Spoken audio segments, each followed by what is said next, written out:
Stomatitda siz ham shu xatolarni qilmang, chunki stomatitni tuz bosish, pishevaya soda bosish, ya'ni uy sodasi yoki bo'lmasam spirtda bosib kuydirish noto'g'ri.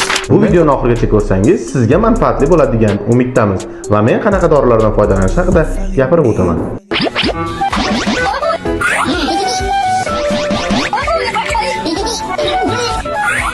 Stomatitni davolashda quyidagi holatlardan foydalanish kerak. Birinchisi, og'izni oddiy oqova suvda chayqash kerak yoki bo'lmasam doriga allergiyangiz bo'lmasa vitamin B12 ampulasining suyuqligida chayqash lozim. Tuflab tashlagandan so'ng suv yoki o'sha vitamin B12 rastvorini Calgel, Metragil denta yoki bo'lmasam Camistil gel shu uchosidan bittasini olib stomatitga qo'yiladi.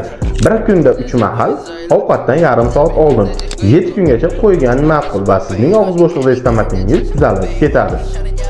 Ushbu videoni og'iz bo'shlig'iga stomatit chiqadigan birodarlarga jo'natib qo'ying.